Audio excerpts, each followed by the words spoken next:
Professor Horror. Scary Stories.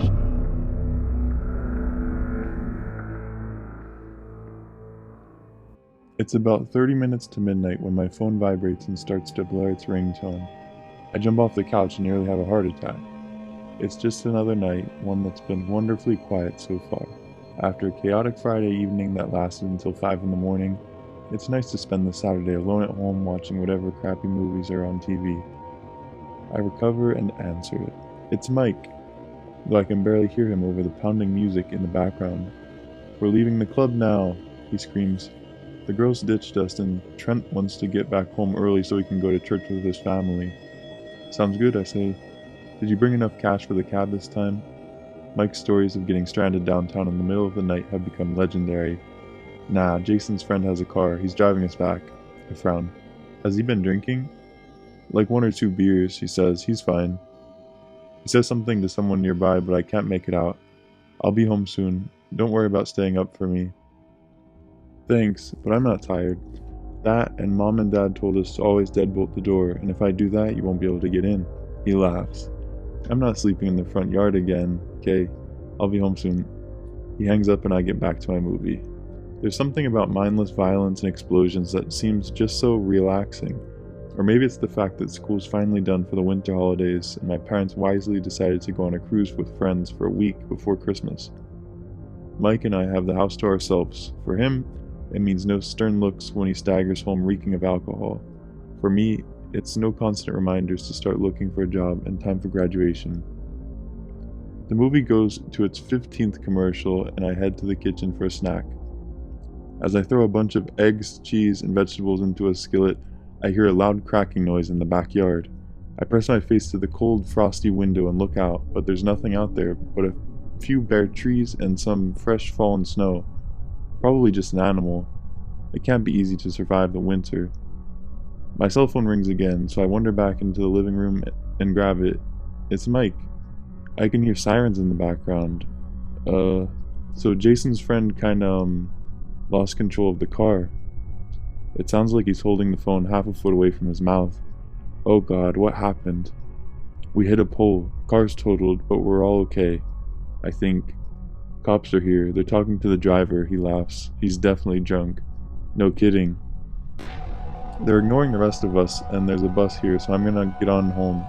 Sounds like a plan. I pause and grimace. Wait, do you know what bus to get on? I'll figure it out. We'll call you when I'm close home. He's gone, and I go back to the movie.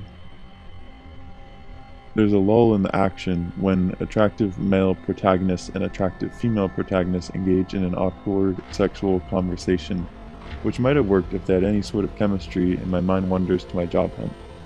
A few of my classmates say they know great companies to work for. Apparently, mechanical engineers are invulnerable to the bad unemployment rate, but I'm really not sure if I want to be jumping into things like this. Traveling would be fun. There'd be something immensely rewarding about sending a photo of myself on the beach to Mike while he's studying for midterms in the middle of October. Totally worth passing up on an easy job for that. A sudden blaring noise comes from the kitchen. I jump back into the thick smell of smoke. The omelet, damn it. There's about a foot of black smoke hovering in the kitchen. I run in, pull my burnt snack off the stove and open every window, letting the chilling air in. My creation is little more than ash, so I open the back door and throw it out for whatever animals are trying to get through the night. So much for that. There's some leftover pasta in the fridge. I'm happy to eat it cold at this point. I'm better off not heating anything up. I settle down and continue the movie, but my mind's going back to traveling.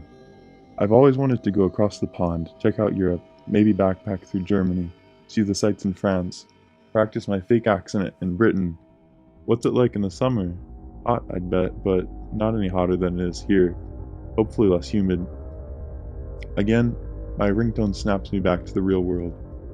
"Now you pick up," Mike's shouting, but I can barely hear him. Wherever he is, the reception is terrible.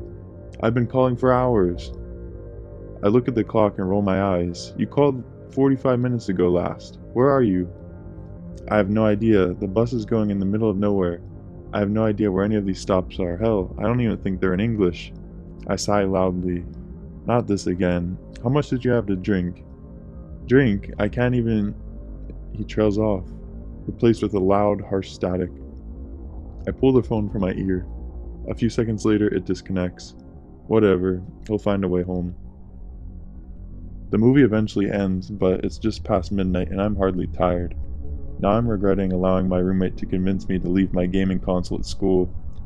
This is the perfect sort of boredom for grabbing a sniper rifle and telling 12-year-olds how great their moms are in bed.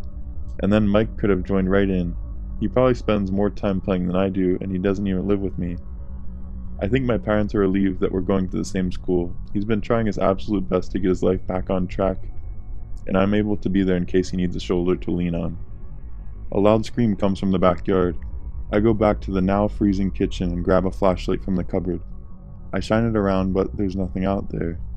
The remains of my omelet are gone, and there are a ton of paw prints around the area. Raccoons, squirrels, maybe coyotes. Whatever they were, they moved quickly. The smoke in the kitchen's gone, so I go and close all the windows and lie back down in the living room. I guess I doze off because when I wake up it's 1:30 in the morning. There's been no contact from Mike, so I decide to give him a call. Hello?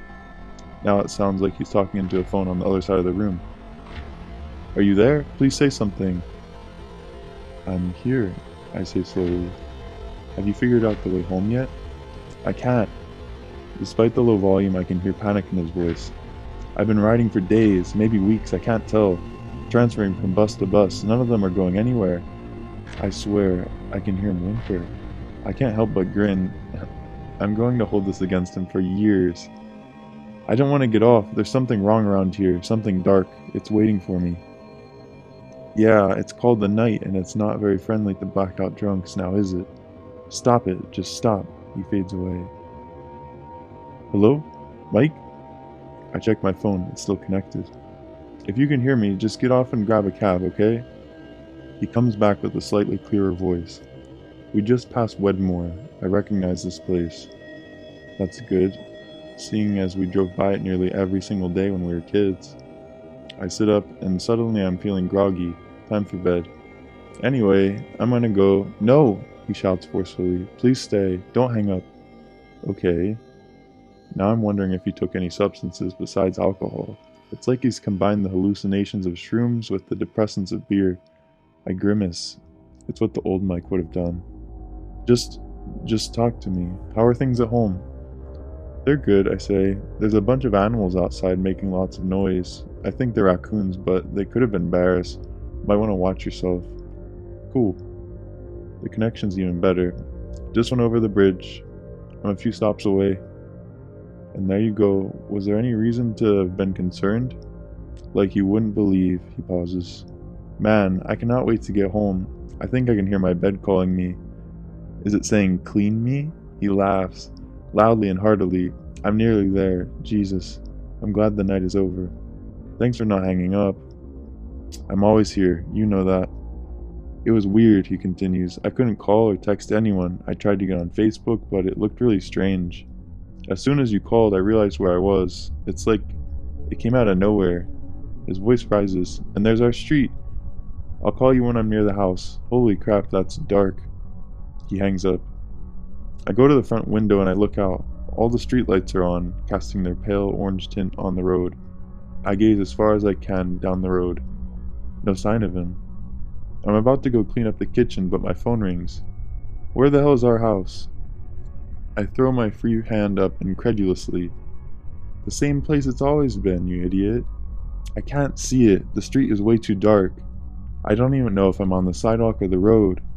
What are you talking about? It's bright as day out there. I go over to the front door and flick the outside light on a few times, showing off our snow-covered driveway, the one Mike was supposed to shovel before handing out. There, can you see? I see it, he screams. The light, turn it back on. I do so, even though it adds nothing to the overall brightness of our neighborhood. I see it. Okay, yeah, I'm close now. I look out the window, but I still can't see him. There's just a pair of headlights coming down the street. How close are you? Nearly there. Oh, thank God. I'm nearly there. The headlights slow down at my driveway. Are you in a car? No. Do you know how easy a car would have made all of this? I scoff. I think there's a lot of things that could have been made easier. He's silent for a moment, and then he sighs. Look, I know what you're thinking, but I swear, I only had a few drinks. His voice lowers. I'm done with all that stuff. I made that promise, and I'm gonna keep it. I know. The car's pulling into my driveway. It's the police. What the hell is going on here? I'm steps away. The house has never looked so good, Mike says. The car stops and 2 officers get out, both struggling on the slippery driveway. They take their caps off and hold them against their chests. No. What is it? Mike asks. I'm at the driveway. Can you see me? The world stops around me. This was supposed to just be another night. Everything I'd done, the movie, the omelet, those animals outside, what I'm gonna do when I graduate had been so inconsequential. That was the point. That was the goddamn point. The officers are walking up the steps. My throat is suddenly very tight, but I manage to get the words out. Yeah, bro. I can see you. Awesome. I'll be there in a minute. Thanks for guiding me home. It's what I'm here for. I take a deep breath. See you soon. Can't wait. He hangs up. A few seconds later, there's a knock on the door. I open it.